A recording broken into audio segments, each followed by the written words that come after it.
When you spill milk, it's like a big ordeal because you have to move everything out the way and get all the napkins and get the mop and get the water, soap, whatever you use to clean.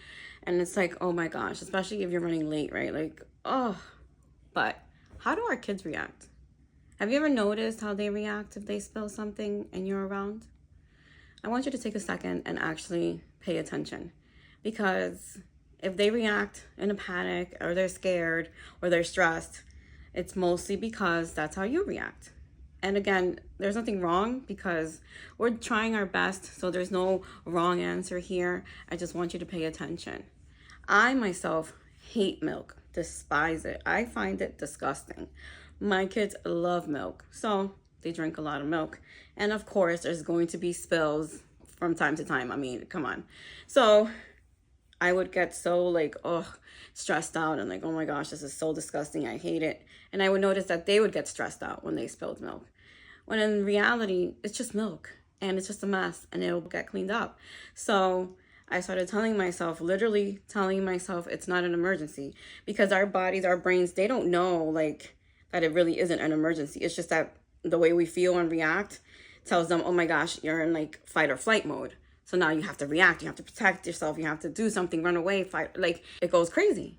It's in a frenzy, which in turn your kids are going to be in a frenzy. We don't want that, right? Because the milk is just an analogy. It's just how they're going to react when there's bigger problems and how they think you're going to react to their problem. Will they want to come to you if they can't even come to you with a little spill? And chances are that they won't. And again, this is not to put anybody down, because like I said, I detest milk and I was acting the same way until I realized that's not how I want my kids to think that, we handle situations. So I would take a deep breath and like literally put your hand over your heart, tell yourself inside your head or out loud, whatever you want. If you want to whisper it, if you want to just say it, doesn't matter. This is not an emergency. This is not an emergency. And I know at first it's going to feel so weird because, let's face it, anything new feels weird. It just does, because it's not something we're used to. But as you practice it more and more, you might not need to put your hand over your heart. You might not need to say it's not an emergency. You already know it's not an emergency. So now, literally, when my kids spill something, they don't even blink. They don't even like bat an eye. They just get something to clean it up. Even if I spill something, because we spill things too, right? We're not perfect. So even when I spill something, they're like, oh, let me help you. Like, it's not a big deal. Nobody cares. It'll get cleaned up and we'll move on with our lives. So that's what I want you to practice, right?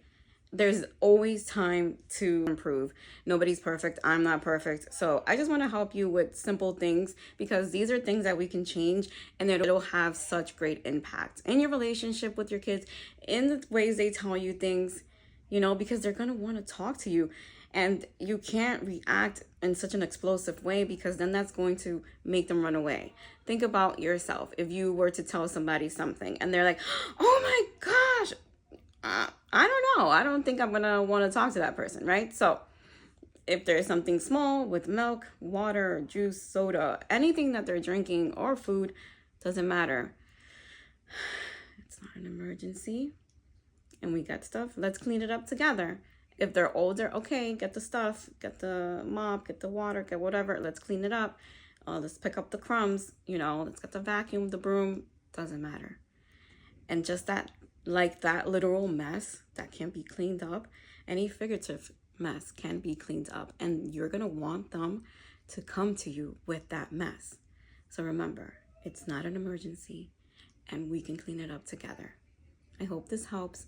I talk about it in my channel too. It's in the link in my bio, MamaVille, Mama's Virtual Village. Here we share everything from the good, the bad, the ugly, and the messy, like milk spills. And there's zero judgment. That's the best thing about this community. There's over 50 members, and I want you to join as well. And if you are in this, I'm so glad you're here, and let's continue this conversation because it's important. Thanks.